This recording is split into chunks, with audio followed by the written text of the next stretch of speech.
Vamos a empezar.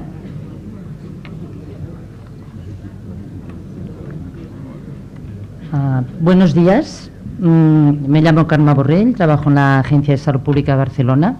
Voy a introducir la sesión, después Ildefonso Fernández seguirá también con la moderación que vamos a compartir. Solo decir dos palabras.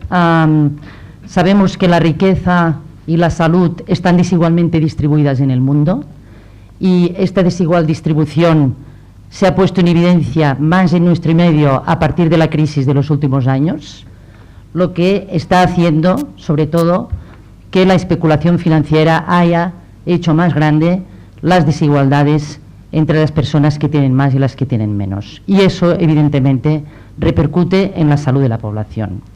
Como salubristas que somos, aparte de investigadores, investigadoras, no podemos dejar de lado nuestra acción de abogacía y de ayudar a avanzar tanto en el conocimiento como en las políticas para disminuir las desigualdades en salud.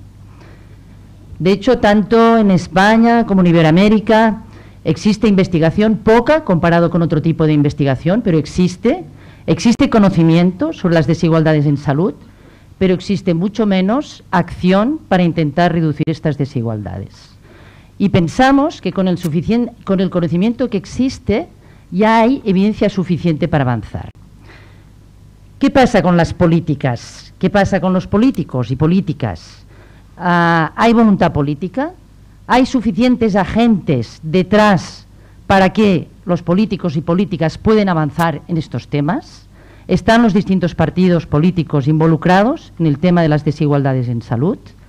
¿Están las sociedades científicas como la nuestra, las nuestras, haciendo suficiente abogacía para ayudar a los políticos y políticas que están por el tema?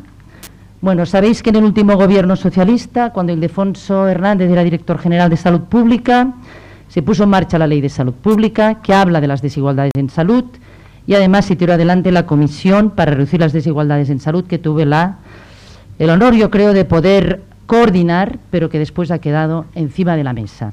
Entonces, un poco tendría que servir este debate para que todos y todas podamos, aparte de oír a las personas que van a intervenir, poder opinar sobre cómo podemos avanzar y cómo nuestras sociedades pueden ayudar en ello. Muchas gracias.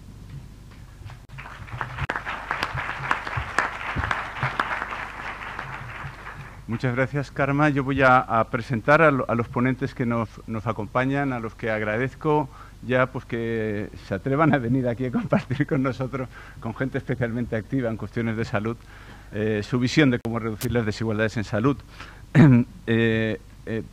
Esto va a funcionar de la siguiente forma. Los ponentes van a hacer unas intervenciones cortas y queremos que sea una sesión ágil en la que podamos dialogar, preguntarnos y que ustedes también pregunten a los ponentes. Por lo tanto, estaba diciendo que va a funcionar con unas intervenciones de los ponentes cortas al principio, en que dirán cuál es su posición al respecto de lo que ha planteado la doctora Carme Borrell, y después vamos a dar palabras entre ellos para que se puedan preguntar entre ellos, que puedan dialogar, pero también la participación del público. Empezará Fernando Leal da Costa, secretario de Salud de Portugal. Me ha dicho que secretario como infeliz de Salud de Portugal, algo así, ¿no?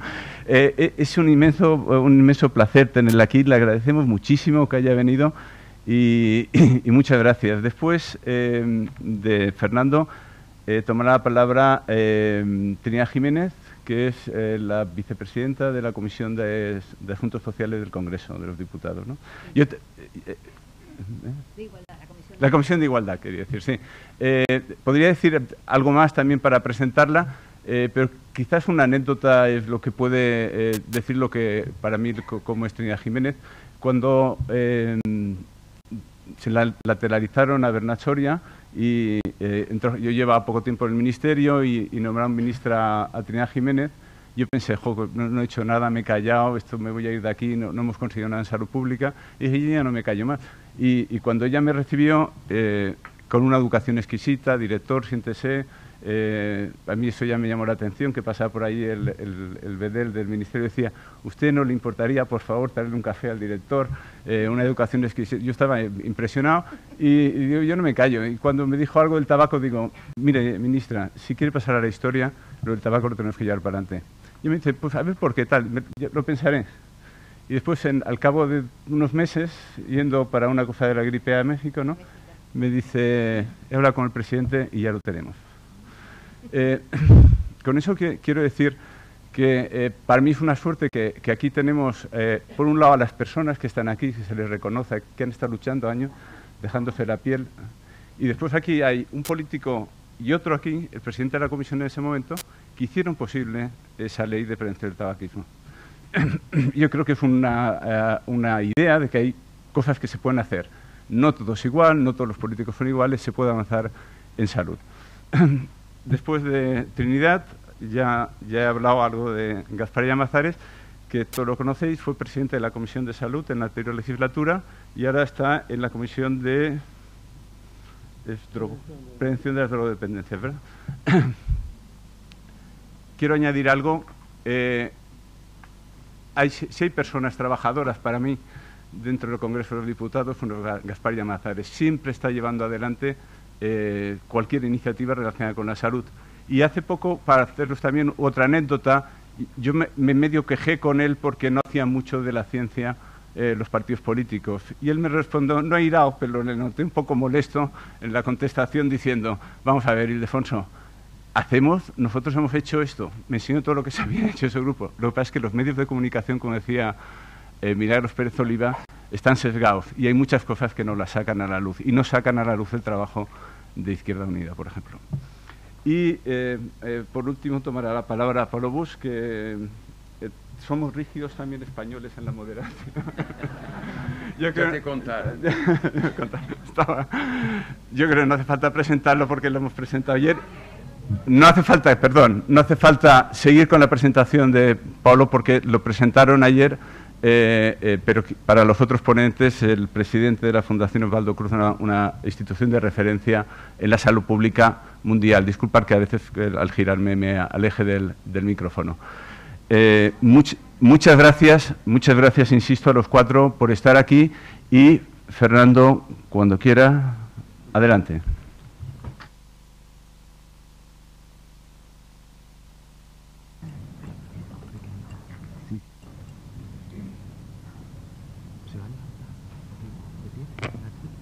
No, hablo de aquí que es más fácil. Estupendo. Sí. Bom, buenos días a todos. Yo voy a hablar en portuñol, mas sobretudo em português. Eu vou falar apenas por 5, 6 minutos e lançar o tema das desigualdades. Tenho algumas imagens que não posso deixar de vos mostrar. Em Portugal, nós temos um conjunto de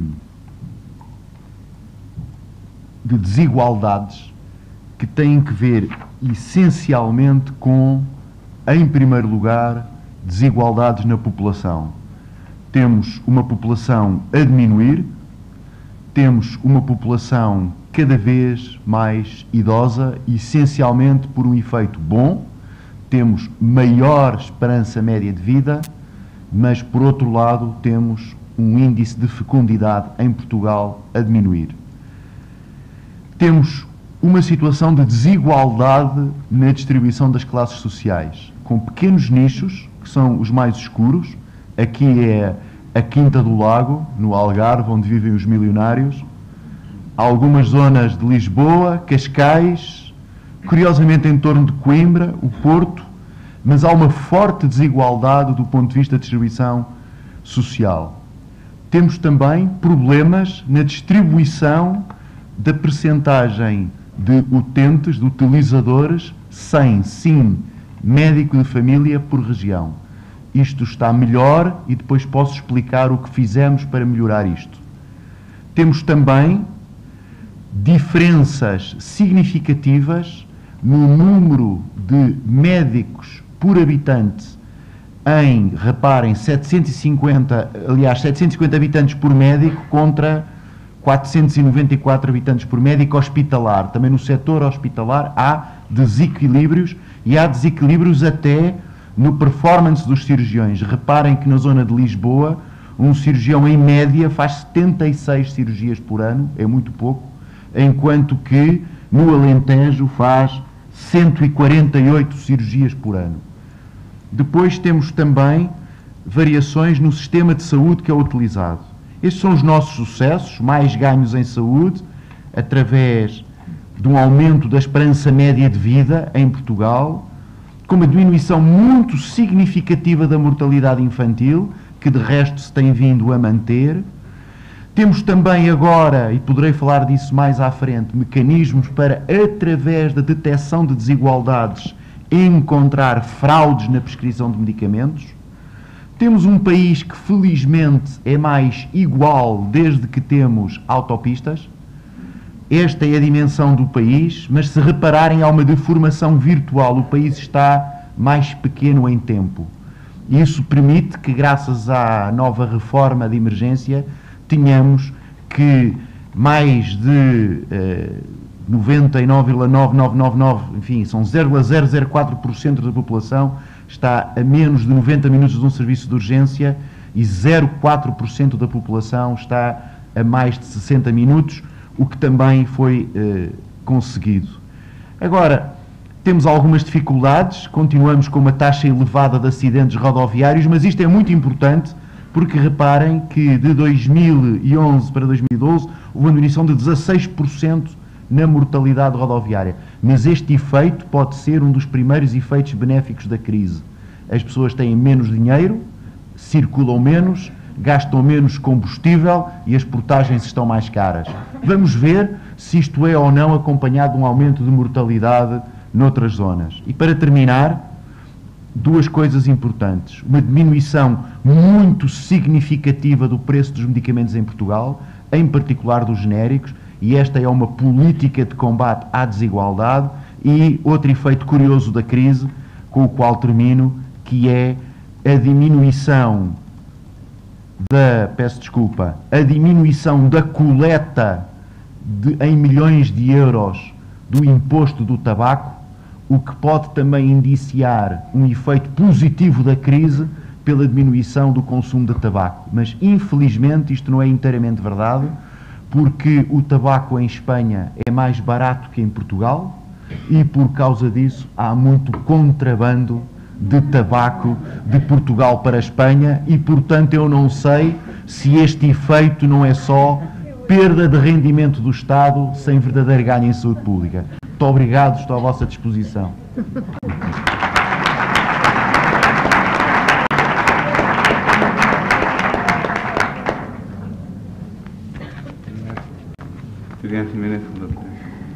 Hola, muy buenos días.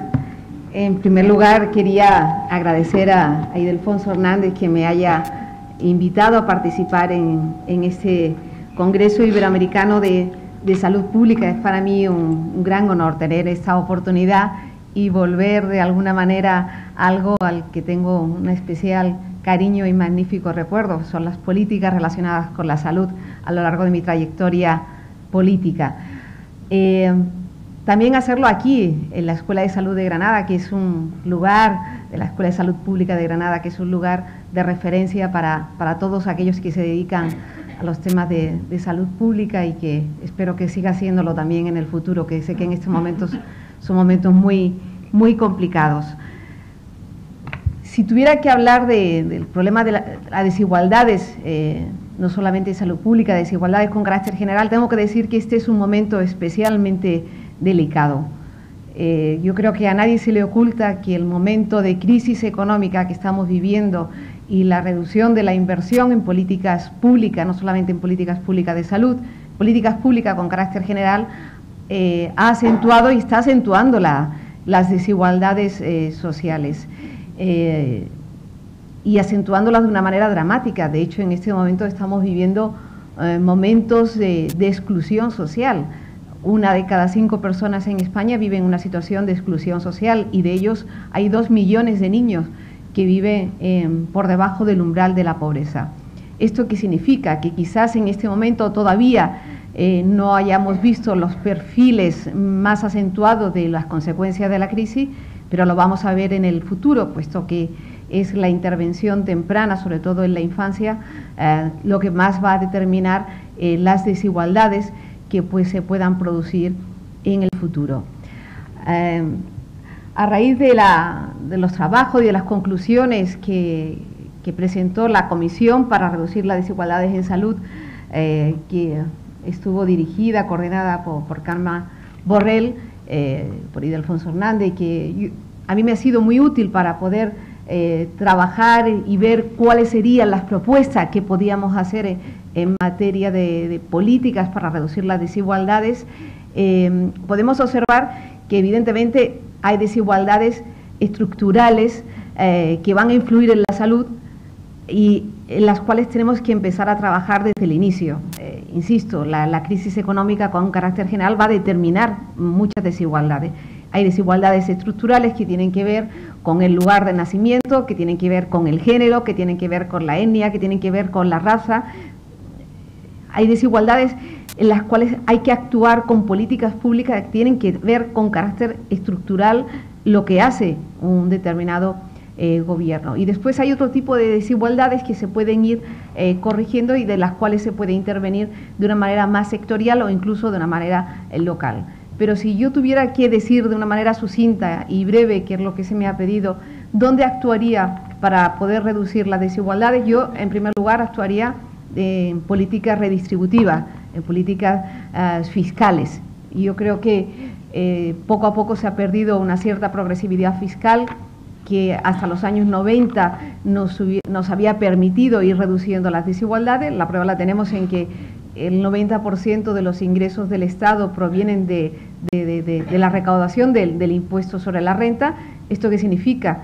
Que hay una bajísima recaudación del impuesto sobre el patrimonio o del impuesto sobre el capital, con lo cual la presión fiscal recae básicamente sobre las clases medias, sobre las clases trabajadoras y evidentemente no hay políticas redistributivas que permitan un mayor ingreso al Estado para poder hacer una mayor inversión pública. Por tanto, aún asumiendo la parte de responsabilidad que a mí me tocaría, yo diría que hay que actuar sobre políticas fiscales, mejor política redistributiva y, por supuesto, también, en segundo lugar, una política en inversión pública también diferente, priorizando hacia qué sectores y hacia qué colectivos tenemos que dirigir una mayor inversión pública. En este momento, si tuviera que seleccionar y elegir dónde priorizar las políticas de inversión pública, insisto, la invertiría en infancia. En infancia porque es donde más se va a determinar la desigualdad futura y la capacidad para intervenir en la infancia es donde más vamos a poder determinar lo que pueda ocurrir en el futuro y sobre todo teniendo en cuenta que es la única manera de sacarlo de un espiral de pobreza que es fundamental.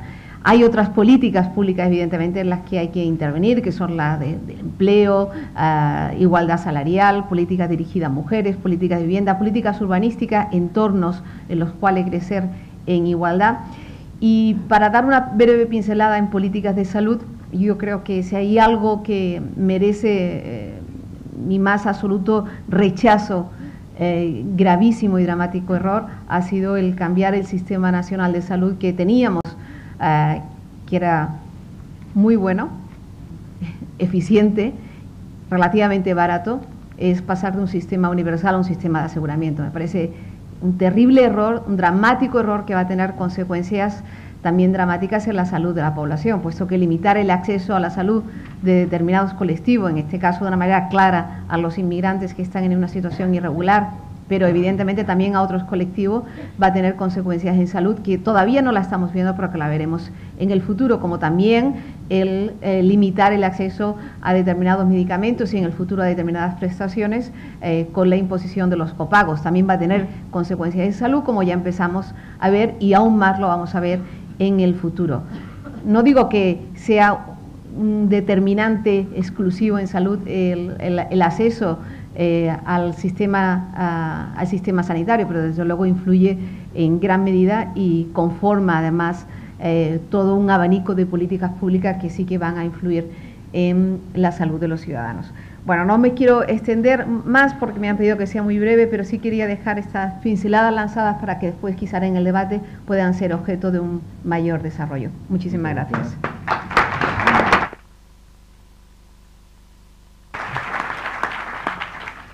Gaspar, cuando quieras. Gracias, buenos días.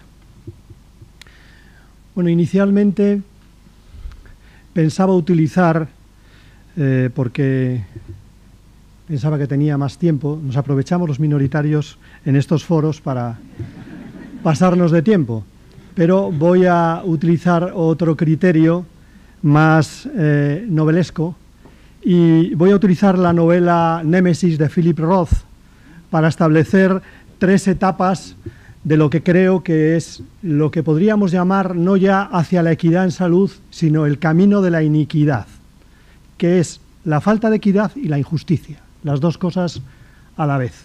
Ese es nuestro camino, es el camino de hoy. Comienzo con la novela de Philip Roth, con la placidez. Empezó con la placidez. La placidez que normalmente oculta muchas cosas, normalmente el caos calmo, ¿no? En este sentido, en la placidez del crecimiento económico de nuestro país se produce el mayor incremento de la desigualdad de Europa. No somos únicamente uno de los países más desiguales, es que durante el periodo de crecimiento somos más desiguales todavía. La causa está en nuestro modelo de empleo y en nuestro modelo de crecimiento, un modelo de empleo precario y un modelo de crecimiento fundamentalmente especulativo, no productivo. Esa es la principal, en mi opinión, causa de una desigualdad de fondo que luego se reproduce en la vivienda, en el acceso a la educación, en otras seguramente con causas que determinan nuestra situación de salud. Pero en aquel tiempo tampoco todo era maravilloso. En aquel tiempo también el sistema de salud tenía deficiencias. De hecho, si hemos tenido una ley de salud, una ley de sanidad, desde prácticamente el principio de la democracia, hemos logrado una ley de salud pública hace muy poco tiempo, en el año 2011, y una estrategia de equidad en el 2010, ¿no? Algo falla en el sistema de salud, no desde el punto de vista de un sistema de servicios sanitarios, sino fundamentalmente desde el punto de vista de la salud pública. Yo lo extendería y diría que también la salud laboral deja bastante que desear y podríamos también acentuar los perfiles con la salud mental, precisamente en un periodo de crisis que significa desempleo, precariedad, aumento de problemas psíquicos, salud mental, ¿no? Incluso suicidios, aunque sé que en este país se alaba continuamente que nuestras tasas todavía no son las tasas griegas, pero bueno, no sé si será necesario llegar a las tasas griegas para tener un cierto nivel de alarma. En primer lugar, fue la calma. Luego llegó la epidemia. La epidemia en Némesis es una polio que devasta las clases medias norteamericanas. Nuestra epidemia no es la crisis económica, nuestra epidemia es la austeridad, no es la crisis.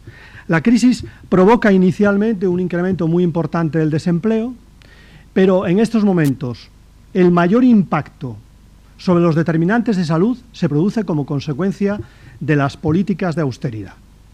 De tal manera que si antes había un equilibrio entre familias con un solo sustentador y familias con 2 sustentadores, en estos momentos el efecto sobre, por ejemplo, el empleo de la mujer es devastador. El efecto sobre un solo sustentador también muy importante.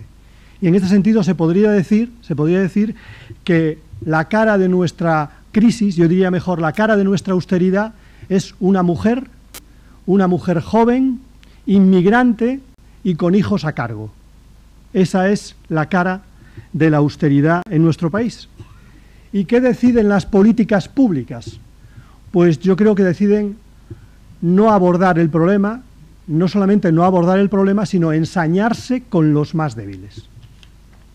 Para ello, no hay más que ver si el problema es, y fundamentalmente lo es, nuestro modelo de empleo, una estrategia para evitar las consecuencias de la crisis y de la austeridad sobre el empleo, debería ser una estrategia de calidad y de recuperación del empleo. Pues bien, el planteamiento es el contrario, es incidir en un deterioro de la calidad del empleo y del incremento de la precariedad del empleo. Tenemos, por tanto, dos factores que influyen de manera muy importante sobre la equidad y sobre la salud, que es el desempleo y la precariedad del empleo. Y otro factor, el que tiene que ver con las prestaciones por desempleo, que se ha visto en los últimos tiempos en varios estudios que es un factor importante. En nuestro país hay un deterioro muy importante de la prestación por desempleo que hace que un colectivo importante de familias no tengan ningún ingreso familiar. Eso desde el punto de vista del empleo. No hablo de los desahucios y las hipotecas, tampoco de otras materias que influyen como determinantes de salud, y paso sin más al sistema sanitario. Hablábamos de que la imagen era una mujer joven que era normalmente inmigrante y con hijos a cargo. Bueno, pues vean ustedes las reformas sanitarias para darse cuenta si precisamente lo que se intenta es evitar el incremento de ese colectivo especialmente discriminado o se apuesta por marginar y excluir a ese colectivo.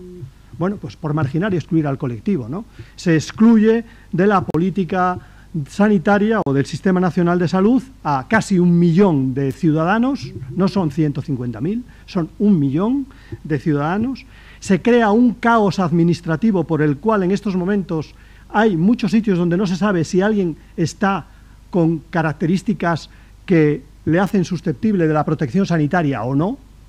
Es discutible, en estos momentos es discutible en un centro de salud, en un hospital, en cualquier sitio. Eso ya es, en mi opinión, un caos administrativo.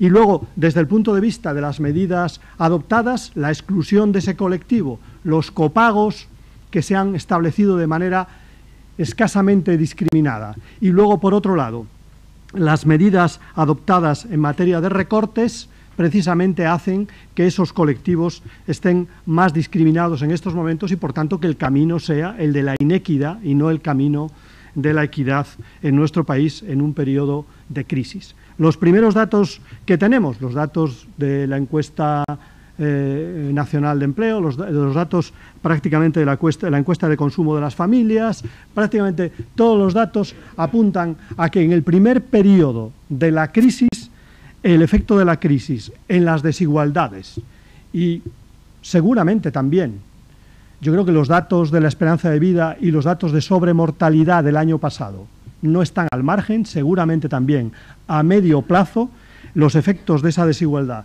sobre la salud van a ser, en mi opinión, muy negativos. Termino.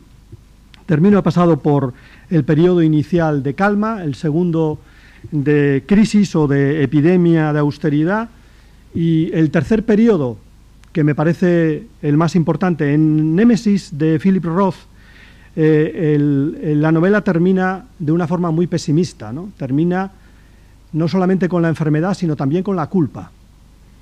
Bueno, yo creo que este país puede salir de la situación, puede avanzar hacia la equidad, si evita la culpa e incide sobre todo en la cooperación, si defiende sus derechos y lo hace de manera cooperativa. Esa es mi opinión y espero otras mejores. Muchas gracias.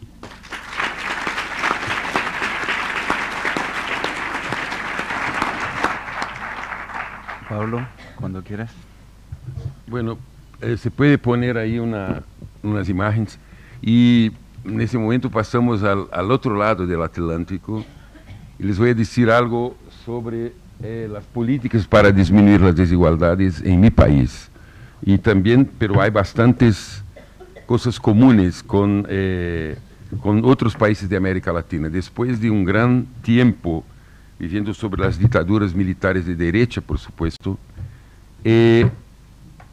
lo que pasó en casi todos los países de América Latina después de 1985 fue la recuperación de la democracia política, es decir, estamos con gobiernos electos libremente y son gobiernos en general progresistas, es decir, gobiernos no se podría decir exactamente de izquierda, sino de centro izquierda, de izquierda, en todos los países, con algunas idas y venidas.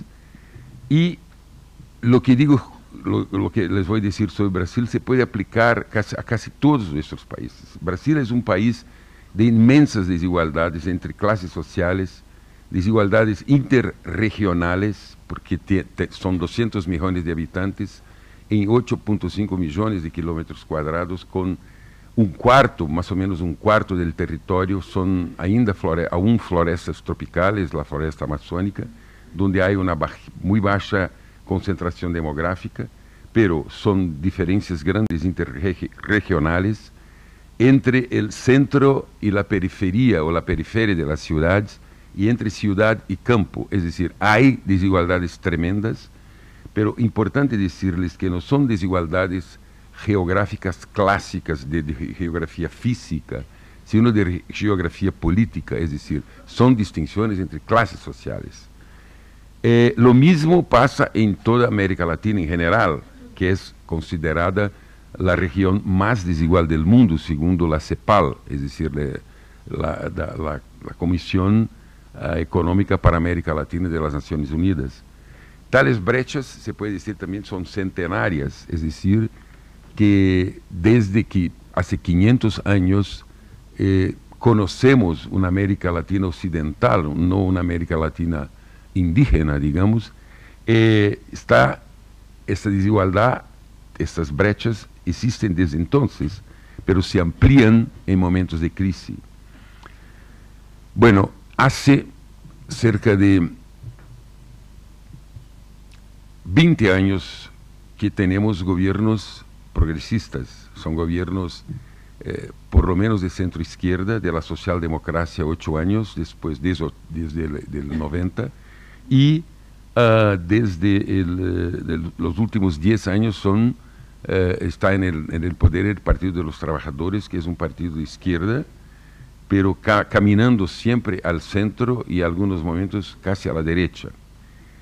Bueno, las políticas nacionales en Brasil en los últimos 10 años tratan efectivamente de reducir la pobreza y las brechas, las inequidades, es decir, reducir la pobreza y reducir las brechas, son dos cosas distintas, ¿no?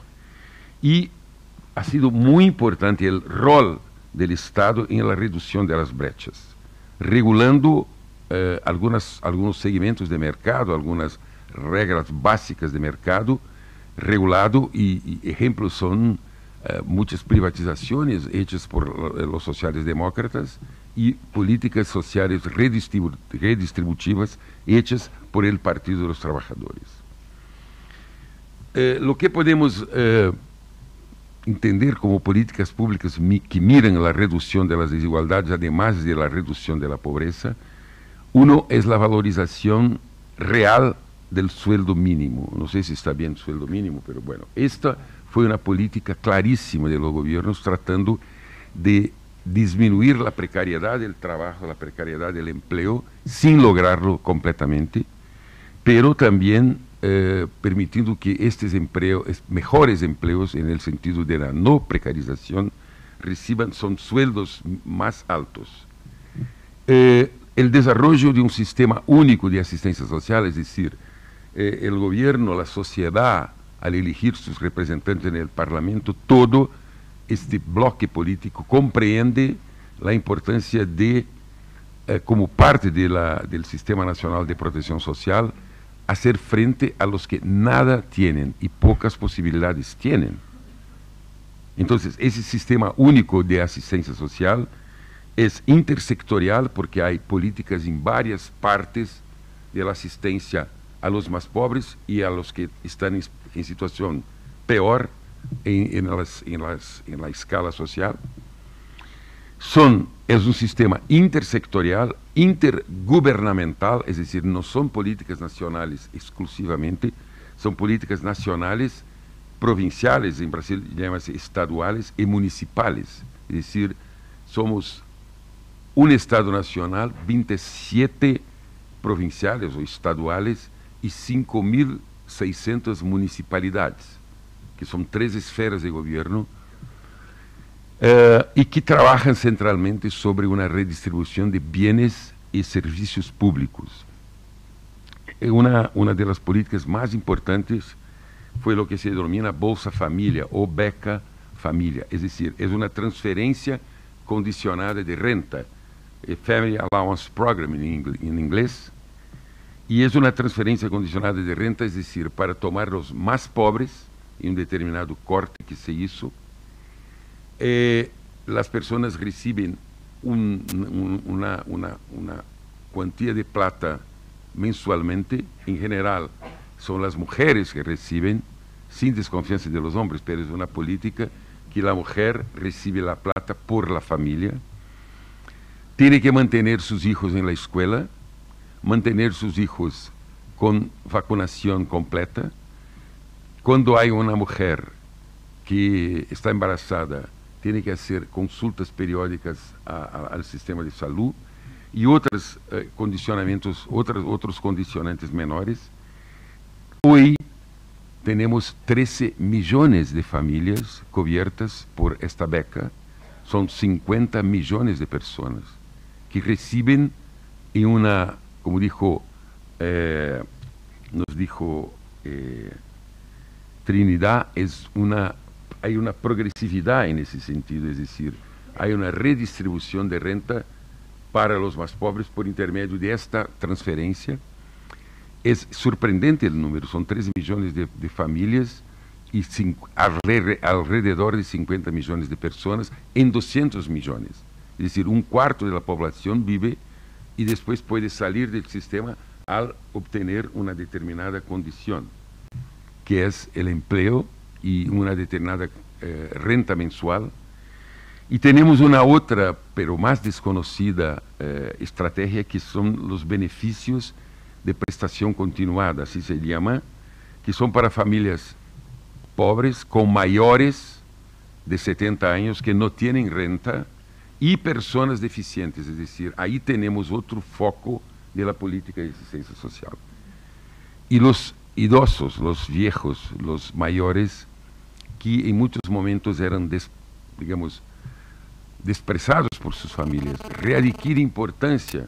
Eso es una cosa muy interesante, que los viejitos que no valían nada, en un determinado momento en las zonas rurales principalmente, pasan a valer, porque ellos reciben una plata, y esto es, a mi juicio, un rescate de la ciudadanía extremadamente importante en este país. Otras políticas que miran las desigualdades son la universalización de la educación básica. Para España, Portugal, no significaría nada. Toda la gente tiene la educación básica completa, pero en América Latina y en Brasil, miles de niños no tenían posibilidad de acceso a educación. En este momento, la educación básica es universal. Y hay una formación, una oferta, ahorita para formación masiva de técnicos de nivel medio. Es decir, no a la universidad exclusivamente, pero sí a formación de técnicos de nivel medio, que es la educación técnica, la educación para los adolescentes. Una oferta universitaria ampliada, se crearon docenas de universidades públicas, gratuitas, con cuotas, es decir, los más pobres tienen acceso más fácil, los afrodescendentes, los indígenas descendentes, y hay, por supuesto, que las élites no soportan esta idea, y hay una reacción tremenda en nuestro país con relación a las cuotas para la universidad. Se dice hoy que Brasil tiene el pleno empleo, es decir, el desempleo en Brasil es alrededor de los 6%, que es algo aceptable en toda la sociedad, pero también con seguro desempleo que protege a la gente que no tiene empleo por 4 meses, y estímulos a las empresas a no desemplear. Es decir, hay algunos arreglos de gobierno de reducción de impuestos para que las empresas no desempleen a la gente en momentos de decréscimo eventual de sus exportaciones o de su producción. Hay importantes aspectos en el crédito agrícola, y ahí asumo que estoy hablando de portuñol porque hay ciertas palabras que no están correctas probablemente. Bueno, y apoyo simultáneo, muy interesante eso, el agrobusiness y la agricultura familiar, para que la gente no necesariamente salgan del campo. Entonces hay un apoyo importante a la agricultura familiar, pero simultáneamente al agrobusiness, es decir, para la exportación. Entonces esta mezcla de apoyos del gobierno producen una posibilidad interesante de que el resultado comercial de exportación e importación permite recaudaciones importantes del gobierno para hacer frente a todos los costos de este programa, que incluso no pasa del 6% del PIB. Es decir, es nada cuando por la inclusión social que una ¿cómo se dice esa palabra? Investimento, en español es... ¿Cómo? Inversiones del Estado signifiquen mucho para el presente y para el futuro. El acceso a la casa propia es otra importante iniciativa del gobierno que permite abertura de muchos empleos en este segmento tan simples que son las construcciones civiles. ¿Por qué ha sido posible esto hasta el momento? Primero, por políticas públicas anticíclicas, es decir, no austeridad, en contra de las orientaciones que recibimos del Fondo Monetario Internacional. El fondo no tuvo participación en la construcción y el diseño de políticas en América Latina en general. Hubo un rechazo del achicamiento del Estado, un rechazo a las políticas de austeridad, con políticas anticíclicas que llamamos nosotros ahí. Hay una rigidez, es decir, está relativamente saludable la economía. Las exportaciones de commodities agrícolas y minerales, que hoy tienen un alto precio internacional relativo, produce excedentes en la balanza comercial internacional y con cuentas públicas más o menos equilibradas. Eso permite que la economía y el gobierno puedan funcionar, permitiendo la financiación de todo ese proceso de empleo y de asistencia social. Las inversiones públicas son muy importantes en activar la economía, y esto me parece que se tiene que cuestionar en algunos países de Europa, porque hubo una restricción de las inversiones públicas. Esto me parece muy serio y que se puede hacer. Y un grande mercado interno, con un grande territorio y con bastantes riquezas naturales. Yo creo que esta cuestión geográfica, esta cuestión permite que Brasil tenga en este momento, no sé hasta cuándo, hasta el momento, condiciones de hacerlo. Esto muestra, por ejemplo, cómo está el salario mínimo y la inflación en azul,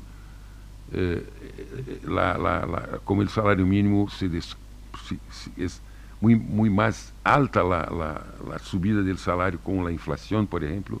Esa es la reducción en los últimos 8 años de la pobreza, que son datos públicos, gubernamentales, pero también datos de investigación de ciencias económicas de las universidades. O sea, hay una estampilla que dice correcto.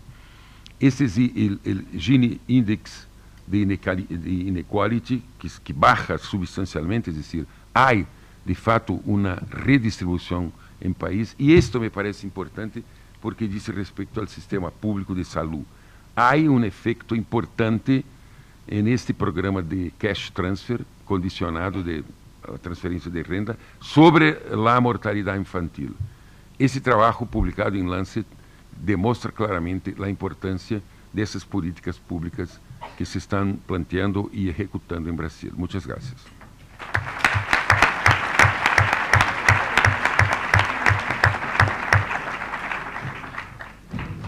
Si os parece, pensábamos primero dar un turno de palabras y para permitir el debate entre vosotros y los ponentes, la ponente. A ver quién se atreve a empezar. Si no, empezaremos nosotros, pero... Muy bien, adelante. Pues empezamos ya por allí. Sí.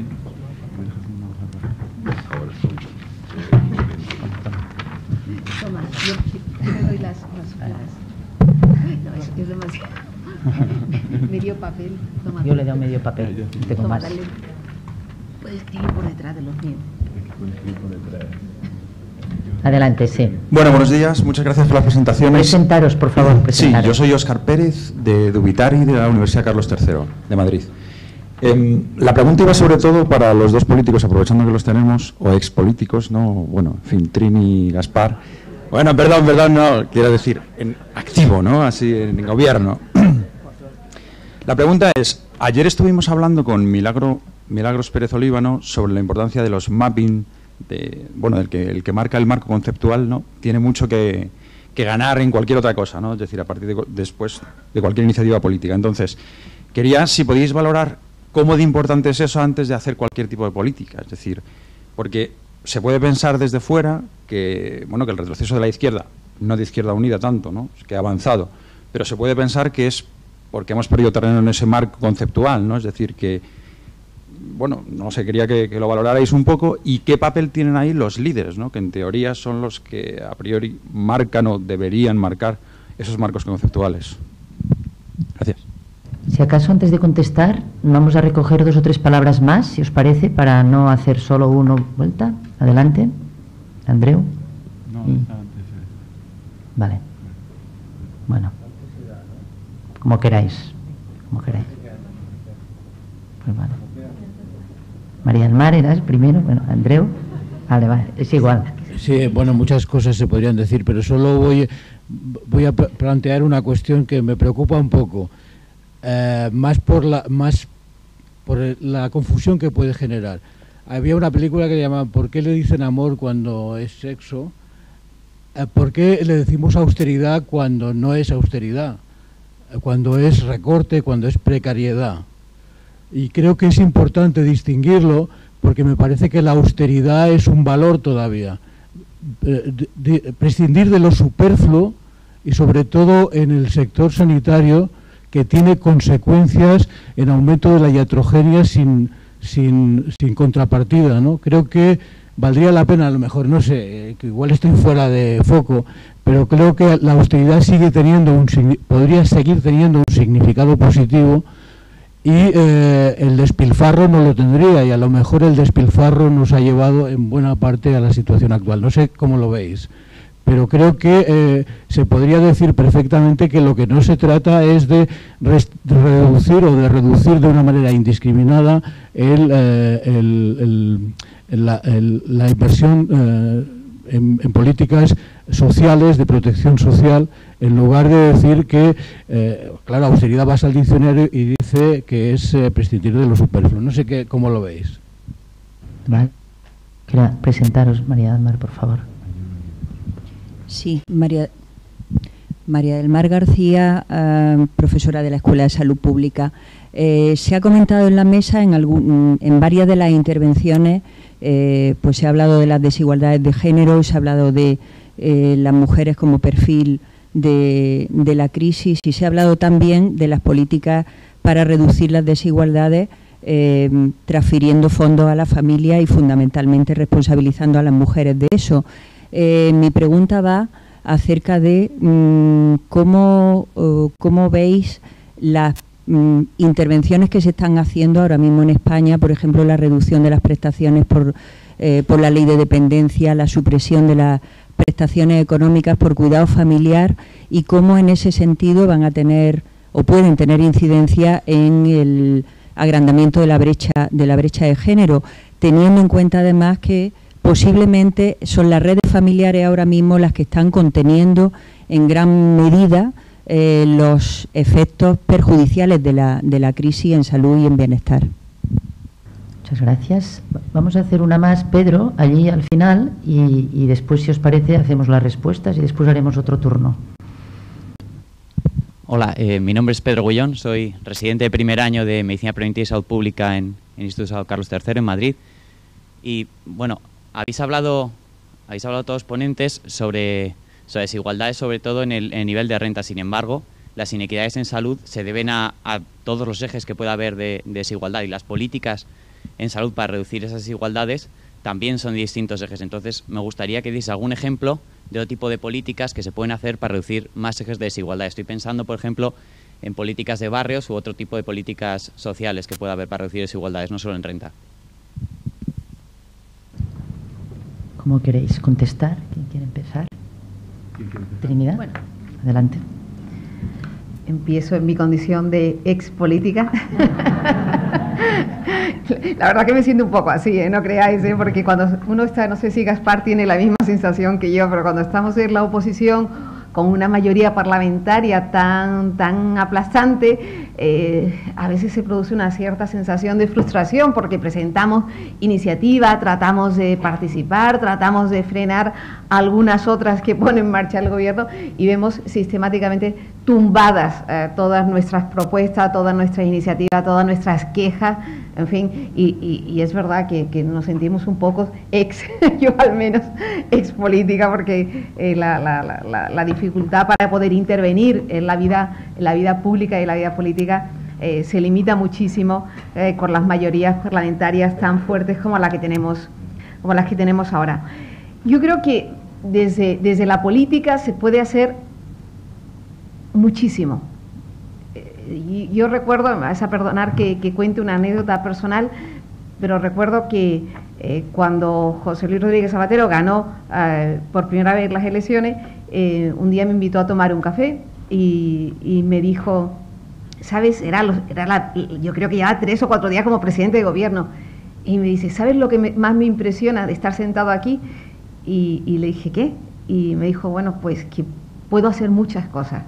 Y fue esa primera legislatura donde empezamos efectivamente a poner en marcha muchas políticas públicas que yo creo que fueron importantes y que, bueno, después siempre todo el mundo puede hacer el análisis, mayores o menores aciertos, pero en todo caso se podían poner en marcha políticas que podían cambiar y podían influir en el transcurso de la vida de todo un país, de la ciudadanía con carácter general. Fue cuando se aprobó la ley integral contra la violencia de género, la ley de matrimonio entre personas del mismo sexo, etcétera. O como cuando contaba antes Ildefonso, aquella anécdota en que los primeros días de conocerlo y él conocerme a mí, plantearme sus ideas en materia de salud pública, me dijo, sabes, yo creo que lo primero que tenemos que hacer es actuar en cambiar la ley del tabaco. Si actuamos en esta ley, haremos un gran cambio para el futuro de nuestro país. Y yo creí firmemente en sus argumentos y solamente le pedí cuenta, por favor, con todas las sociedades científicas, porque eso es lo único que va a impresionar a los parlamentarios a la hora de presionarlos para poder cambiar la ley. Y efectivamente, y así lo hicimos. Quiero decir que la política puede cambiar muchas cosas. Tú preguntas, ¿cómo el liderazgo político puede marcar la agenda pública? Colocar, por ejemplo, la necesidad de aprobar una ley para la autonomía personal y la dependencia fue consecuencia de un liderazgo político que decidió poner en la agenda pública la ley de la dependencia. Y fue muy importante, que después poco a poco se la han ido cargando, porque claro, si se le quita todo tipo de transferencia desde los presupuestos generales del Estado, es imposible que las comunidades autónomas puedan mantener por sí solas las leyes, pero sostener las leyes, pero sí se colocó la dependencia como un elemento fundamental de desarrollo social, de equidad, como comentaba antes Paul, como con transferencia directa dirigida hacia las personas mayores, que básicamente la ley de dependencia beneficiaba a las personas mayores, se podía completar de alguna manera las políticas relativas al estado del bienestar, ¿no?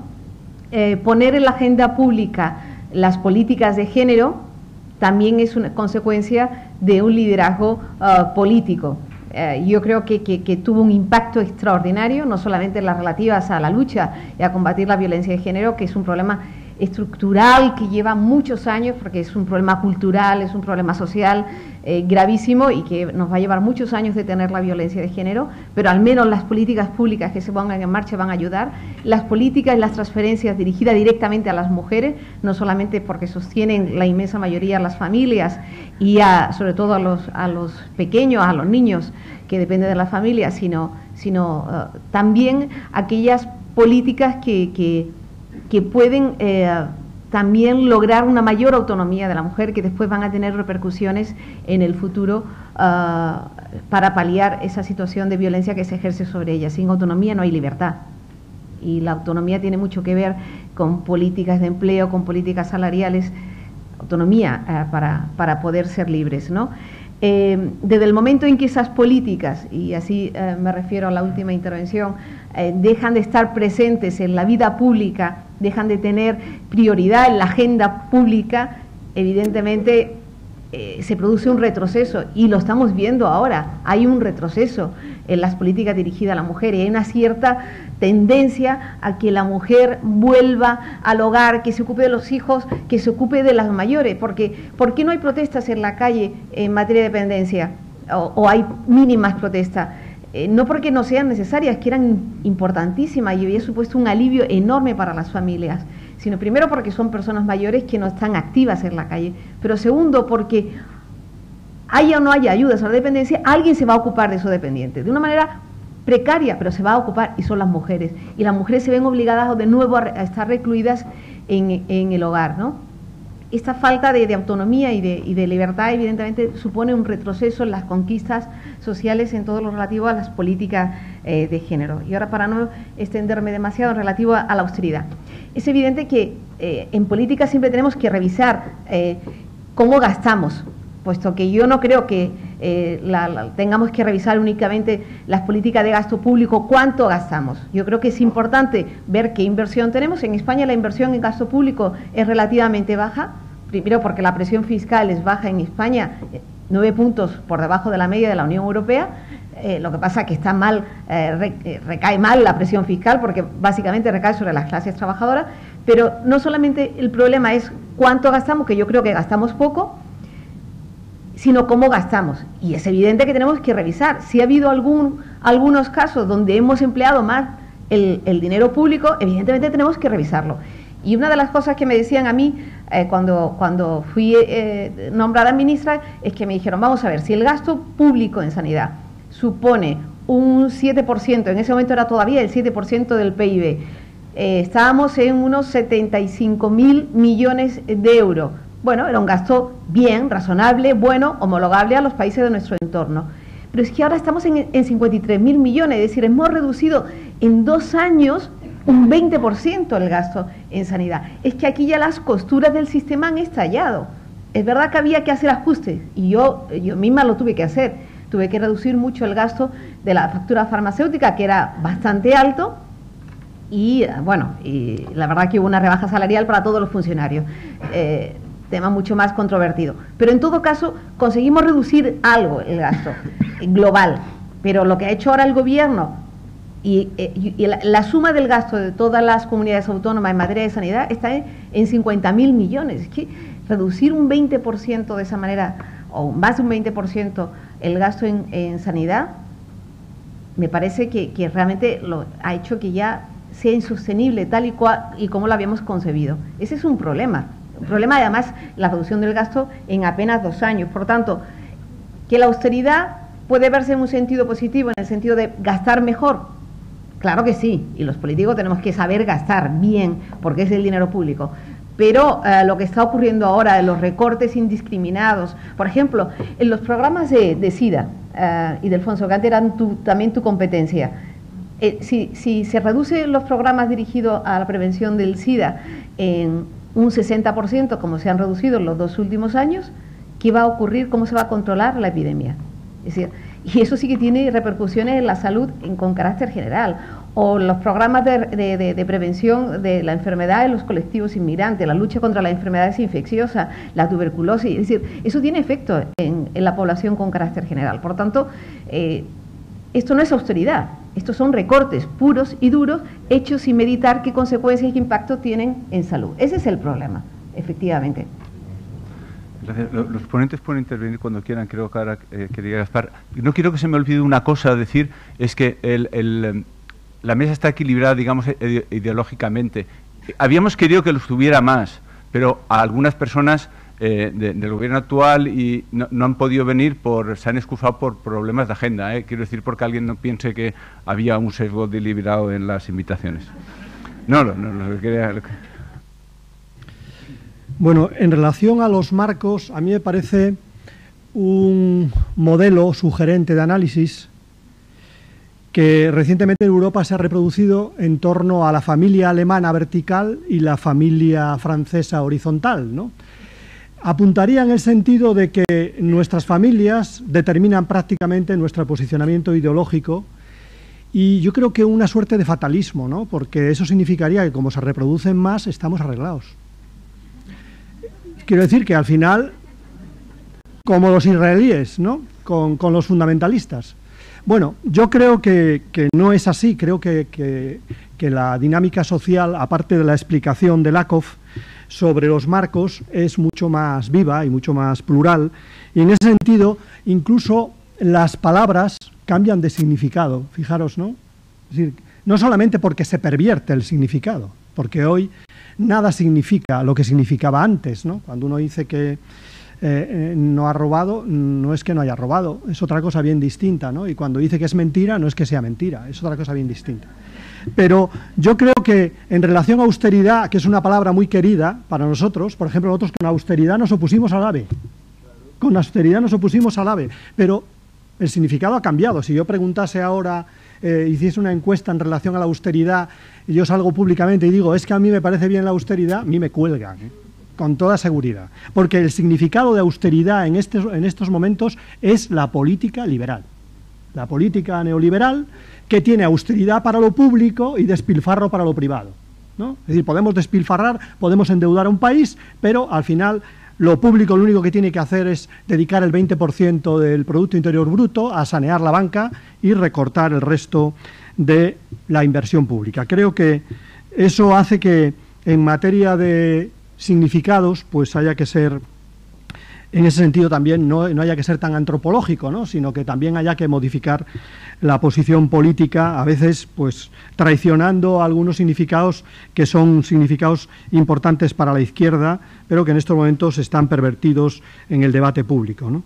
En relación al tema de la mujer, vamos, a la cuestión de género, yo creo que la crisis económica, en lo que ya estamos percibiendo, no solamente por el desempleo sobre una situación que era una situación negativa en relación al marco europeo. Mientras el marco europeo era una relación, lo decía antes, sustentador principal 50, digamos 50-50, aquí no llegábamos al 40 y el sustentador principal seguía siendo el mayoritario. Estoy seguro que en estos primeros años de la crisis ya hemos vuelto atrás y la mujer como parte de la activa a laboral de la familia ha reducido ya significativamente su presencia.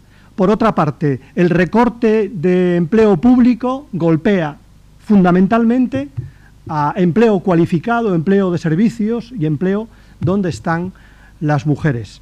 Y por otro lado, como consecuencia de todo ello, hay una menor prestación al desempleo por el modelo laboral precario a las mujeres y una involución de la igualdad, ¿no? Por tanto, digamos, eso de en casa y con la pata quebrada, pues no es solamente un discurso ideológico, sino que tiene una base concreta en el contexto de crisis y es un retroceso muy importante de la igualdad de género, igual que otros elementos de la igualdad.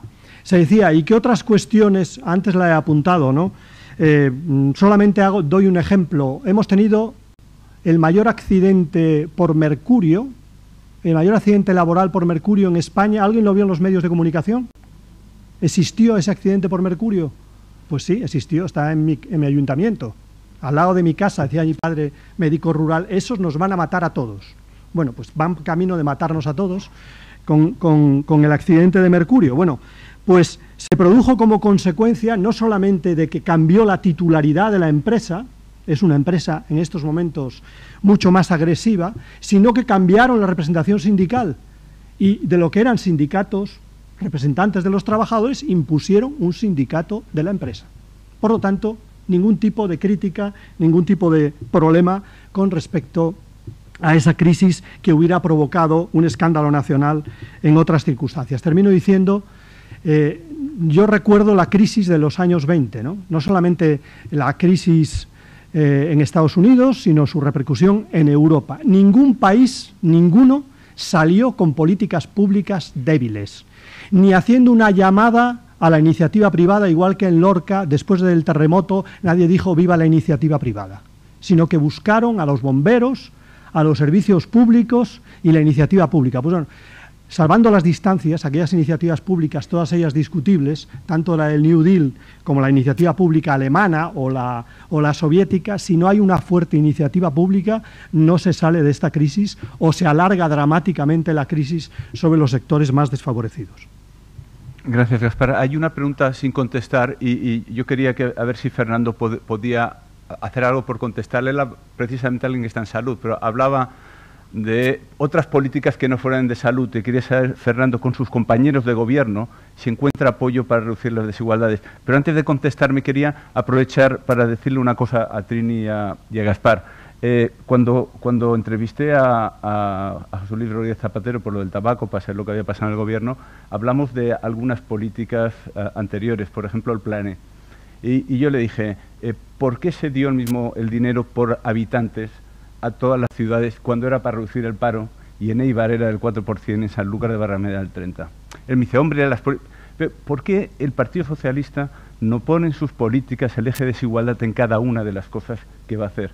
¿Y por qué Izquierda Unida, cuando pacta en Extremadura, por ejemplo, no exige la reducción de las desigualdades, no exige que esas políticas se lleven a cabo? Y si no, no pacta.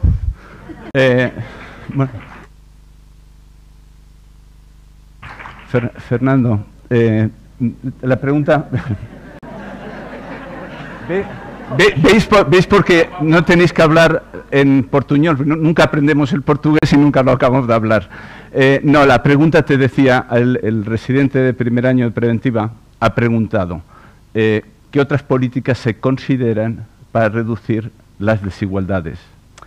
Vosotros en salud ya habéis dicho algunas. Yo te preguntaba, ¿tus compañeros de gobierno en otras áreas, educación, tienen en cuenta la cuestión de reducir las desigualdades, hacen políticas explícitas que tengan como el eje la desigualdad, la reducción de la inequidad? Eso era lo que... Muito obrigado.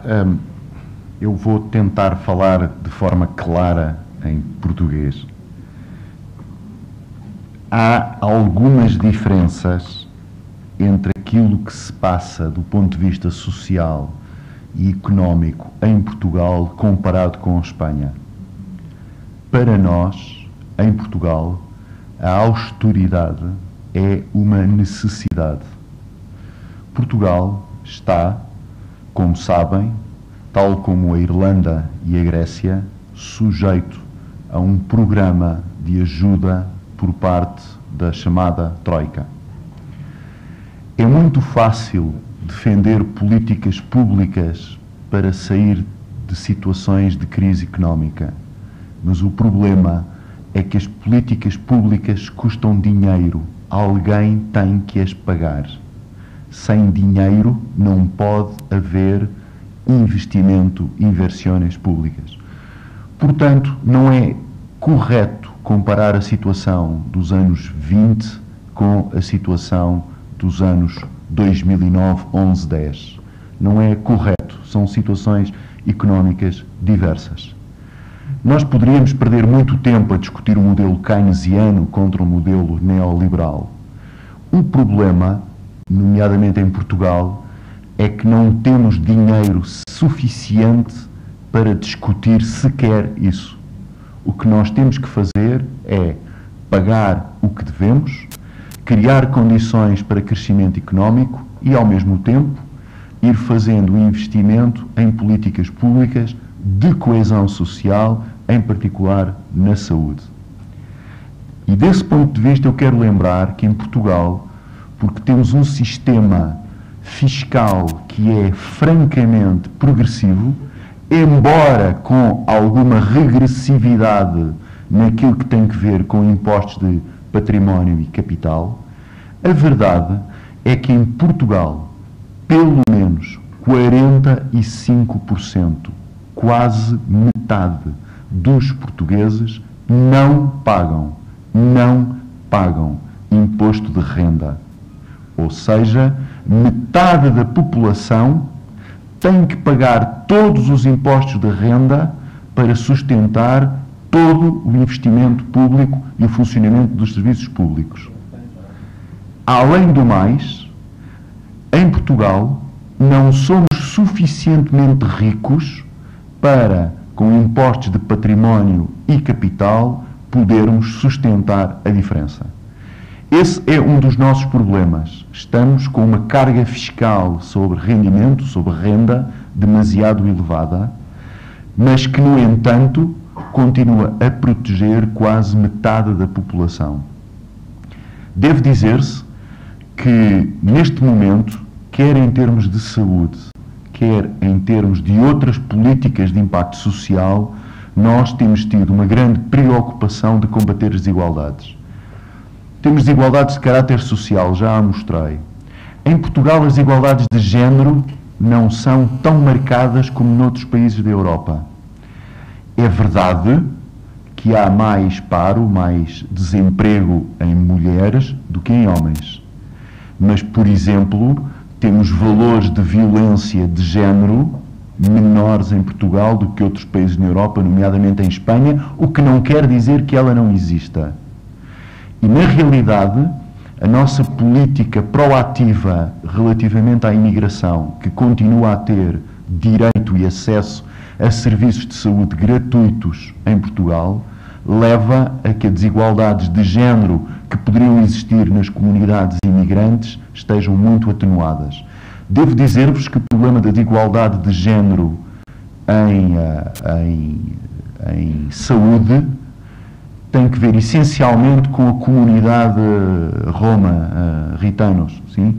Onde há de facto um problema de desigualdade de género no acesso à saúde que nós temos procurado combater. A nível dos outros ministérios, tem havido, da parte deste governo, uma preocupação muito grande de tentar criar condições para que o acesso aos serviços de saúde não seja prejudicado. Por um lado, temos desenvolvido algumas políticas de investimento em obras públicas na rede viária que tem facilitado o acesso. Temos um trabalho muito importante com as autarquias, com o poder local, e o poder local ainda não foi aqui falado, mas tem um papel essencial, nomeadamente em Portugal, no combate às desigualdades em saúde, criando, por vezes, mecanismos que permitem a deslocação de equipas médicas a locais onde seria demasiado caro manter um consultório, um serviço médico permanente. Em termos da educação, nós temos desenvolvido um conjunto largo de programas, nomeadamente com aquilo que tem que ver com um dos problemas grandes que ainda temos em Portugal, que é o abuso de álcool e de drogas nos jovens.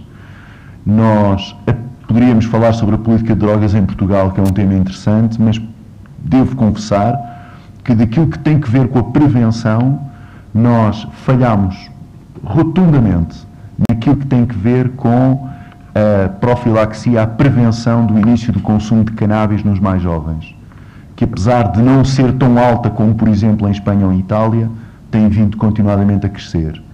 Temos um problema no consumo de álcool nos mais jovens e tomamos agora algumas medidas interessantes. Eu penso que o essencial é conseguir posicionar a saúde como nós tentamos, em particular porque temos um Serviço Nacional de Saúde que é universal, geral e tendencialmente gratuito, posicioná-lo como o maior fator de coesão social. E se isso for entendido, os outros ministérios, nomeadamente naquilo que tem que ver com políticas de polícia, por exemplo, que são muito importantes para reduzir desigualdades ao nível, por exemplo, do risco de exposição à criminalidade, aos acidentes rodoviários, etc.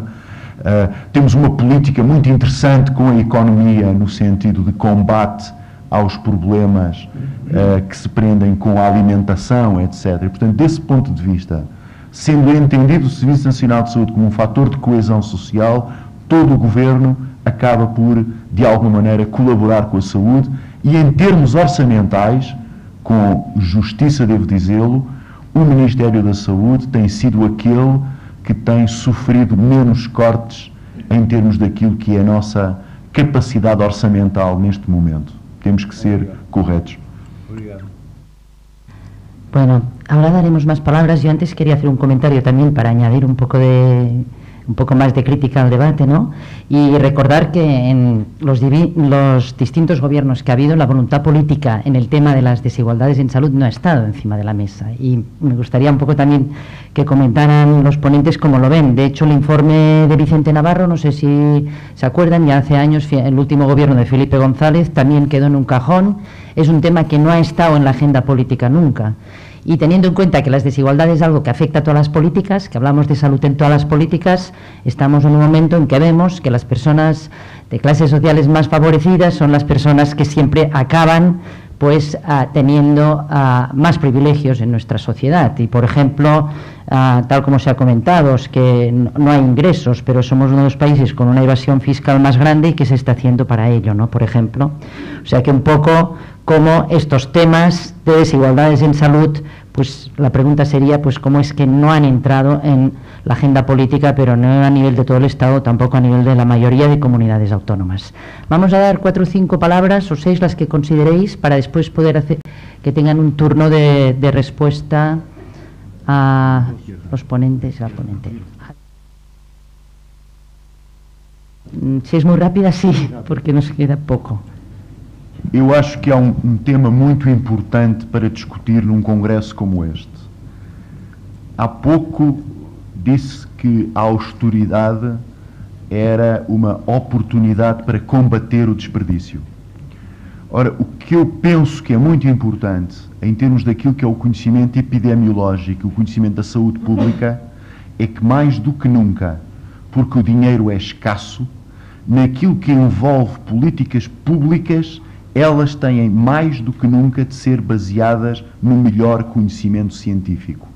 E é por isso que acho que é importante num congresso deste tipo, e acima de tudo em que estão envolvidos muitos cientistas da área social, que a saúde pública adquira uma cada vez maior protagonismo científico para ajudar os governos a tomar as decisões corretas, sem desperdiçar recursos em decisões políticas cujo resultado é, muitas vezes, completamente incerto ou desconhecido. Temos que pensar muito sobre isto. Gracias. Adelante. Bueno, al escucharles... Preséntate, por favor. Claro, Ana Luisa, de la República Dominicana, Ministerio de Salud Pública. Al escucharle, yo lo que siento es que estoy enfrente de lo que pudiera ser en mi país el presente y en ustedes el futuro, en términos del contexto de la crisis y de las políticas que se están implementando en Europa. La República Dominicana y yo como parte de la generación joven, nací, crecí y me desarrollé en una sociedad totalmente desigual. Por lo tanto, lo que conozco es la crisis.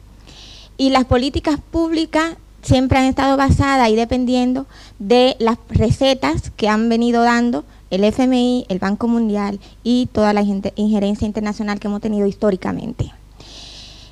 Yo me pregunto y les pregunto a ustedes, ¿no estaría la sociedad europea tratando de, en medio de una crisis mundial, porque es una crisis, la crisis económica no es solamente de ustedes, hay una crisis en todo el mundo, pero en este contexto, ¿no estaría una clase política tratando de imponer o implantar o cambiar el paradigma de lo que es un modelo económico? Entonces, la situación en este caso yo no me quedaría nada más con la desigualdad.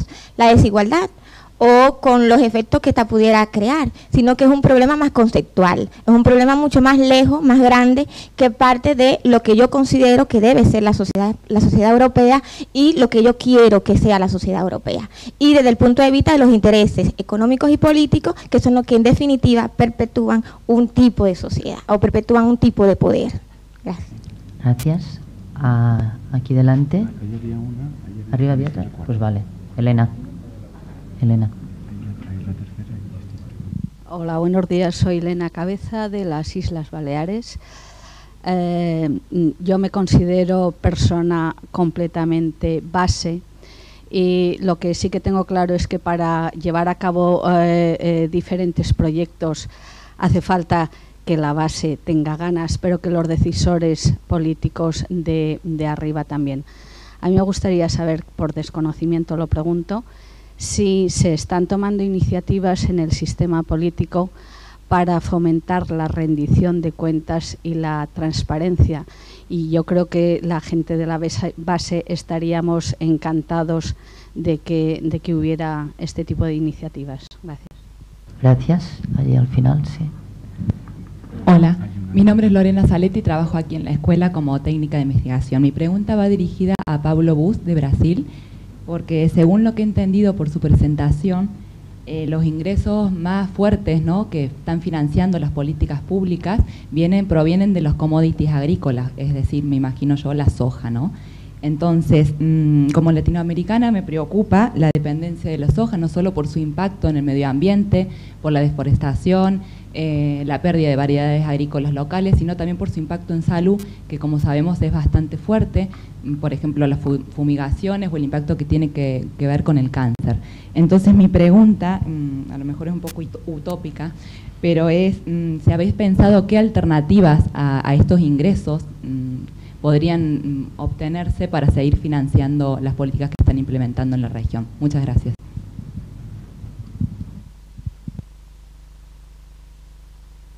Serán las dos últimas. ¿Hay una adelante? Bueno, empieza ella.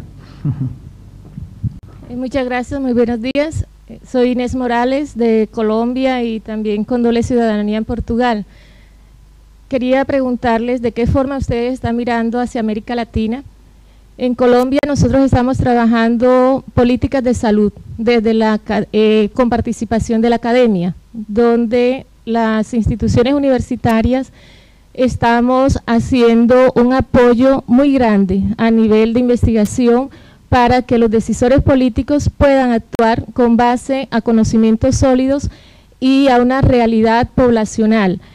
En Colombia estamos trabajando con la comunidad, es una forma de trabajar también la desigualdad. Estamos trabajando con las diferentes etapas de la vida y se hacen mesas de trabajo donde se invita a la participación para analizar todas las situaciones o problemáticas que tenemos e irlas encadenando de acuerdo a los objetivos del milenio, porque estamos trabajando para poder llegar a unos consensos y a unas metas que se puedan obtener. Me gustaría saber, aquí ahorita actualmente en Europa, en Iberoamérica, porque yo me fui de Portugal en 2012, hace un año, ¿cómo están trabajando? Si bien es cierto lo que ha dicho acá el doctor Da Costa, es cierto lo que se vive en Portugal, la manera como se trabaja con inmigrantes, con los propios portugueses, la forma como en la salud se tiene ese acceso a la salud, la manera como se presta una atención integral a las poblaciones vulnerables y a las minorías étnicas. Me gustaría conocer esa inteligencia de la salud pública, esa actuación de las políticas en salud para la desigualdad, si están teniendo en cuenta la voz popular, la voz de la ciudadanía, porque hacer políticas de salud sin tener esta participación vamos a continuar con utopías. Gracias. Gracias. Y vamos a hacer una más aquí delante y vamos a dar espacio. Pablo Simón, profesor de la Escuela Andaluza de Salud Pública. Y me han satisfecho un poco las respuestas a las preguntas sobre el marco conceptual y terminológico, sobre el mapeado conceptual, porque a mí sí que me parece un elemento muy importante la capacidad que tengamos de transmitir los conceptos y los términos de manera adecuada, porque nos jugamos mucho en esto, no solo en las políticas concretas, sino en cómo lo contamos. Yo cada vez que oigo hablar a la ministra Ana Mato de que las políticas que se están haciendo ahora es para garantizar la equidad, se me ponen los pelillos de punta. Pero lo entiendo, porque seguramente cuando ella intenta decir equidad, lo que dice es dar a cada uno lo que se merece, no dar a cada uno lo que necesita. Entonces, el lenguaje es absolutamente fundamental. Y quizás aquí podamos entender, si no damos bien esta batalla, yo pienso que Lakoff es importante, si no damos bien esta batalla nos puede pasar, o podemos intentar entender por qué, si la situación está tan mal, que lo está, todavía una parte muy importante de la población sigue estando dispuesta a votar a las opciones políticas que están manteniendo estas propuestas políticas, ¿no? Opciones políticas claramente situadas en ese lugar del consenso de Washington, o opciones populistas emergentes que venden humo. Entonces, yo me parece que esto es un tema que no puede caerse de nuestra agenda, y si no lo veremos con el tema del aborto en este otoño.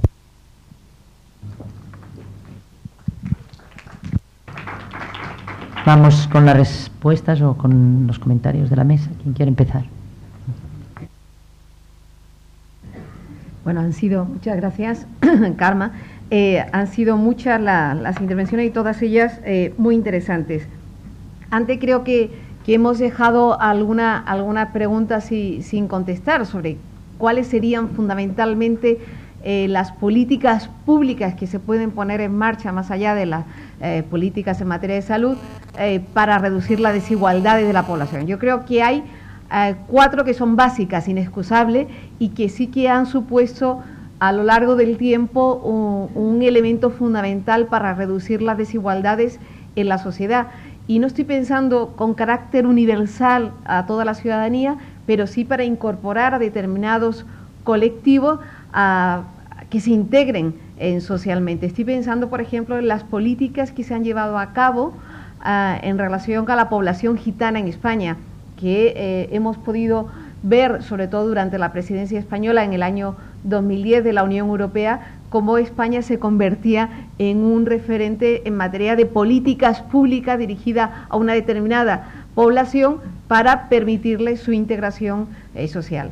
Políticas de vivienda, es decir, la erradicación que se hizo en España del chabolismo, de la infravivienda en los años 80, los años 90, que todavía hay, y sobre todo como consecuencia de la crisis y de la inmigración con carácter irregular, han aparecido nuevos focos de chabolismo y de infravivienda, pero la erradicación que se hizo en España de manera, digamos, con una apuesta muy decidida y muy fuerte, ha sido fundamental para reducir desigualdades, puesto que el vivir en entornos saludables, en entornos dignos, siempre permite no solamente una mayor integración social, sino salir de un determinado círculo vicioso de la pobreza. Por tanto, vivienda, que hoy día hay un debate mucho más amplio, que es el tema relativo a desahucios, en fin, todo lo que estamos viviendo, que esperamos que podamos ir poco a poco dándole respuesta desde la política. Otro fundamental, y eso sí tiene un carácter universal, es la educación. Es decir, sin garantizar la educación a toda la ciudadanía, la educación básica, tal y como lo tenemos establecido, pero también el acceso a la educación, a la capacitación profesional, a la universidad, es imposible hablar de reducción de desigualdades. Por tanto, el elemento de cohesión más importante de toda sociedad es el acceso a una educación universal, gratuita, por supuesto, universal. Eso es la base, eso es lo que también permite a todo el mundo igualdad de oportunidades. Por tanto, hablamos de vivienda, hablamos de educación, el sistema sanitario, si no hay acceso al sistema de salud y políticas de prevención de la enfermedad, evidentemente también ese es el elemento fundamental. Por tanto, yo diría 2 sistemas universales que tienen que ver con la educación y con la sanidad, el acceso a la vivienda y, por supuesto, el empleo, puesto que puede haber políticas públicas dirigidas, transferencias de renta a personas que están en una situación de precariedad social. Pero la mejor manera son políticas públicas que permitan crear empleo, y crear empleo significa con un modelo económico, al cual ya ha hecho referencia Gaspar y Amazares, no me voy a detener mucho más.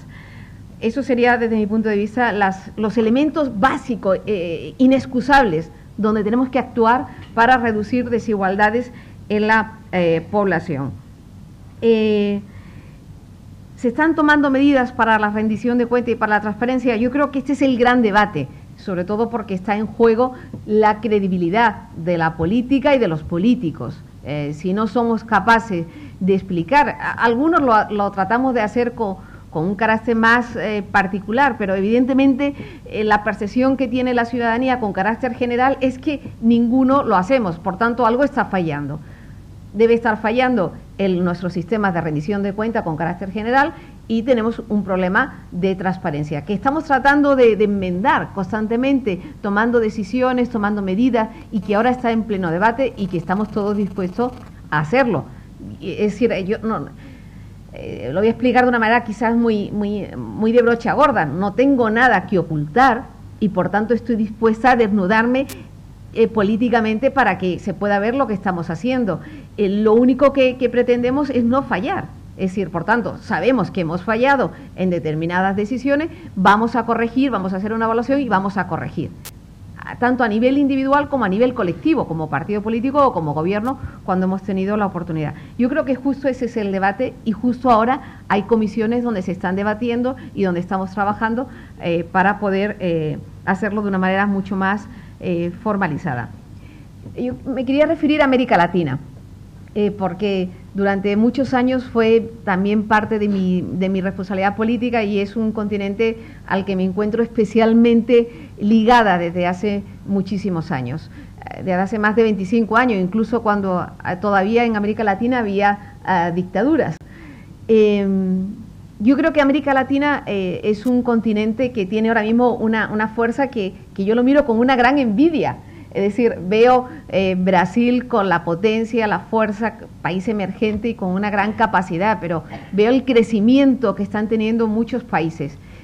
Ojo, el crecimiento económico por sí solo no reduce las desigualdades, lo hemos visto en muchos lugares, pero, por ejemplo, Paulo ha explicado muy bien las políticas de reducción de desigualdad que se ha hecho en Brasil y todos los análisis y los estudios internacionales avalan el modelo de reducción de desigualdades que ha hecho Brasil, como también lo ha hecho Chile, que también ha reducido enormemente la pobreza, manteniendo unas políticas de crecimiento, pero también con la reducción de la pobreza. Por lo tanto, yo creo que en América Latina vamos a asistir ahora, o ya lo llevamos viendo en los últimos 8 o 9 años, un fortalecimiento de las políticas públicas que es muy esperanzador.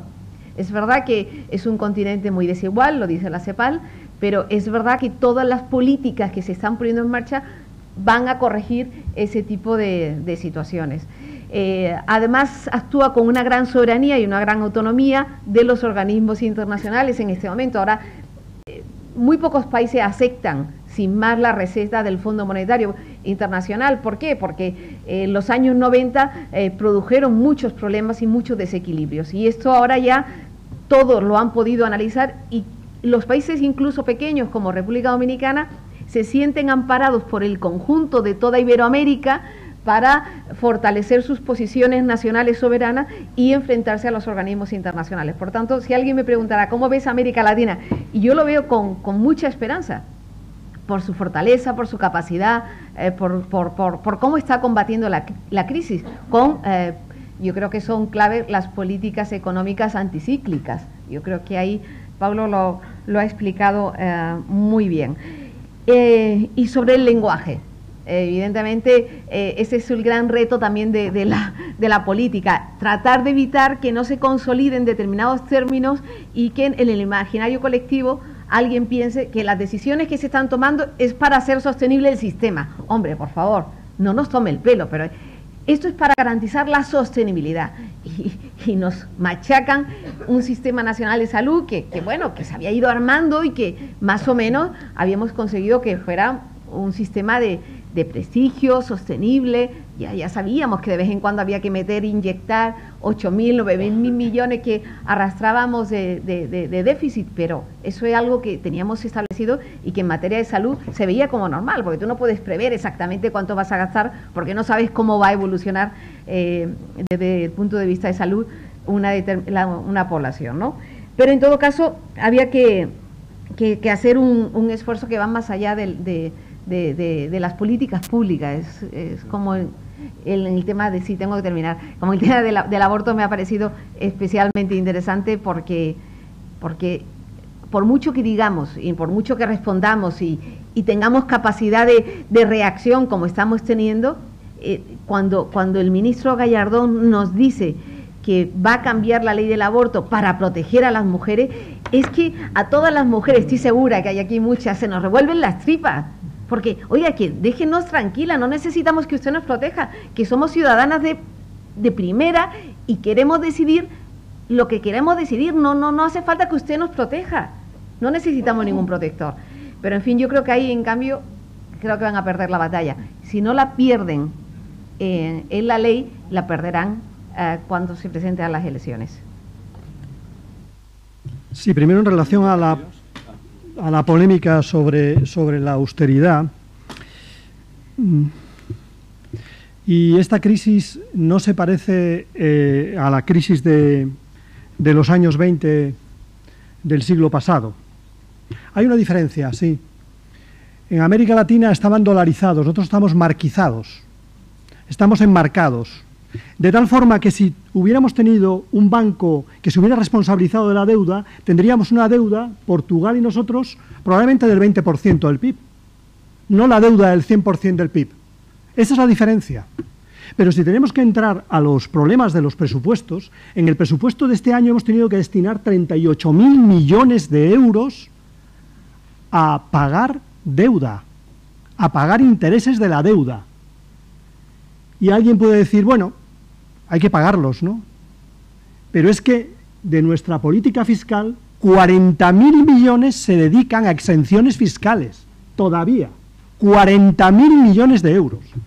¿No tenemos margen fiscal? Yo creo que sí tenemos margen fiscal. Otra cosa es que lo queramos utilizar y otra cosa es la orientación de la política social y de la política fiscal, ¿no? Por tanto, yo no estoy de acuerdo con que la crisis sea tan diferente. De hecho, otros muchos economistas piensan que se parecen mucho y en Estados Unidos piensan que se parecen tanto que utilizan las mismas recetas que utilizaron en el New Deal o muy parecidas a las que utilizaron en el New Deal y están saliendo mejor de la crisis que nosotros.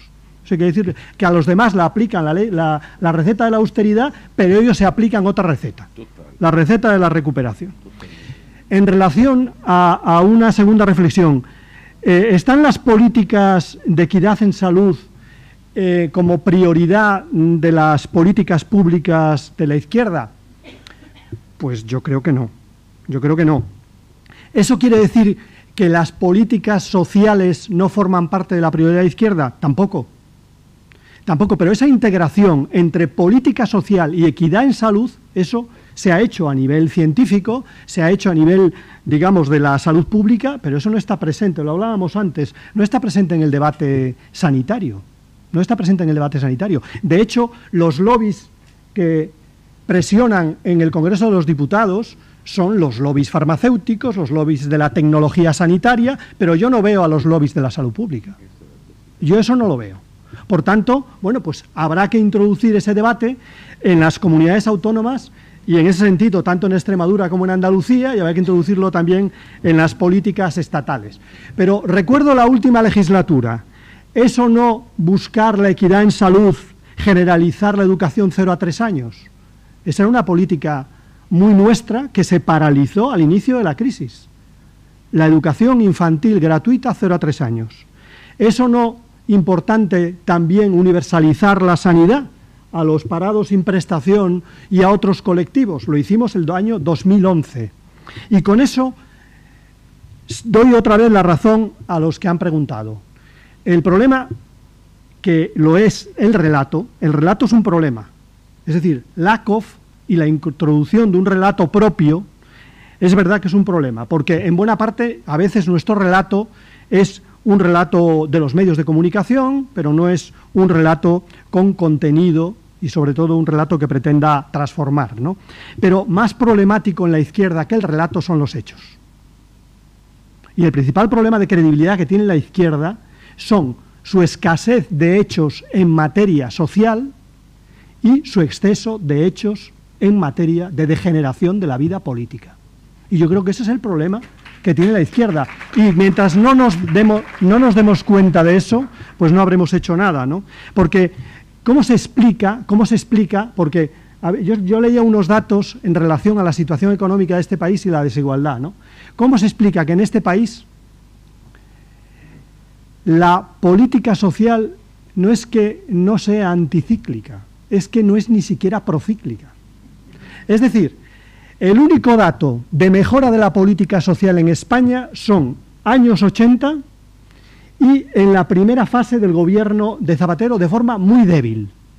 En general, el gasto público ha venido perdiendo, y sobre todo el gasto social, a lo largo de toda la democracia, salvo los años 80, donde se produce gasto público y convergencia social. Algo tendremos que reflexionar, ¿no? Algo tendremos que pensar de los problemas que tenemos. Y hablando de lo fiscal, pues a lo largo de ese periodo, a través de sucesivas reformas fiscales, alguien se ha ahorrado de pagar al Estado 25.000 millones de euros, evade otros 75.000 millones de euros, y mientras tanto, pues nos dicen que tenemos que pagar fundamentalmente a esos sectores la deuda bancaria. Yo creo que esos son los temas de la izquierda y los problemas, yo creo que de hechos, que tiene la izquierda. Y termino con el tema de la rendición de cuentas y la transparencia, porque me parece un tema muy importante en la regeneración de la vida política, aunque no suficiente. Yo creo que regeneración, transparencia, rendición de cuentas, o va unido a una transformación de la democracia, de una democracia representativa con muchos defectos, delegativa, en una democracia más directa, con mayor participación directa de los ciudadanos, o no haremos nada. Y de hecho, yo creo que la actual ley de transparencia va a dar muchos datos a los ciudadanos, se van a enterrar en datos, pero no van a tener ni idea de lo que pasa. A mí en el Congreso me entierran en datos, y para poder saber lo que pasa hay que tener capacidad de análisis de los datos, hay que tener gente que te asesore y demás, ahora que están tan poco de moda los asesores, ¿no? Hay que tener gente que expurgue los datos. Por tanto, transparencia toda, pero sobre todo participación democrática, que es lo que se necesita.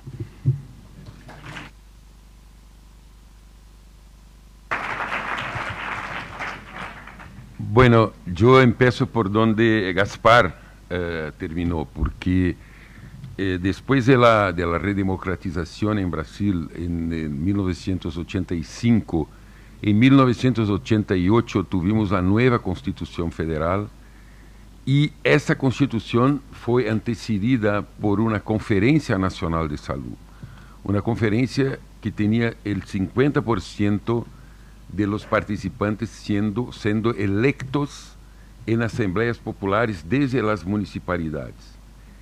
Después sale en la ley del Sistema Único de Salud los consejos de salud. Hay consejos de salud en las municipalidades, en el nivel provincial, estadual y a nivel nacional. Esos consejos de salud son los espacios donde se propone, y esa es la democracia participativa, como le llamamos nosotros, que completa la democracia representativa, es la democracia del Parlamento. Pero hay consejos de salud en todas las esferas de gobierno que aprueban el plan al principio de cada gobierno, sea en el nivel federal o en una municipalidad. Y más que enterrados por los datos, lo importante es conocer las cosas generales de la determinación de la salud. Por esto no me gustó algunas discusiones de ayer en que se dijo, mira, tenemos que tener toda digamos, las evidencias registradas en datos utilizando los viejos indicadores de enfermedad, no de salud. Tenemos que probar que la crisis mata. No, la crisis mata a largo plazo, la crisis mata o produce enfermedades a curto plazo, produce distorsiones de la vida a curto plazo. Entonces, esto me parece que tenemos que construir una nueva narrativa de la cuestión de la salud en la sociedad, una nueva narrativa que explique la cuestión de clases sociales, que tome la determinación social y no los determinantes exclusivamente. Eso me parece una obligación de los salubristas, que podamos construir con la población esa nueva narrativa, que puede se basar en dados y a veces no, porque me pregunto yo, cuánto de evidencias se basó el Fondo Monetario Internacional, por ejemplo, para poner España y Portugal en el sitio que están hoy. ¿Cuánto hubo de demostración de datos que todo sería cierto? ¿Dónde están estos datos? No existen. Eso es ideológico. Es una ciencia económica que no está basada en evidencias. Es algo ideológico, una receta del neoliberalismo, del consenso de Washington, punto. Y se produce toda esta barbaridad que se está verificando en Portugal y España. Cuando lo rechazó el consenso de Washington, los gobiernos de América Latina, todo empezó a mejorar. Y el señor Williamson, que fue el constructor del consenso de Washington, reconoció en su última visita a Brasil que el achicamiento del Estado, las políticas de austeridad, tienen que ser revistas. La troika europea está muy retrasada, está muy mal, es vieja, es antigua. Se tiene que poner en otros términos, en términos del rol del Estado y en términos de lo que puede hacer la ciudadanía por estos países. Entonces, yo creo que hay que revisar, y nosotros tenemos un rol muy importante como salubrista, muy importante, porque tenemos que demostrar la fuerza de las ideas, más bien que las fuerzas de los datos exclusivamente, que nos cobramos tanto.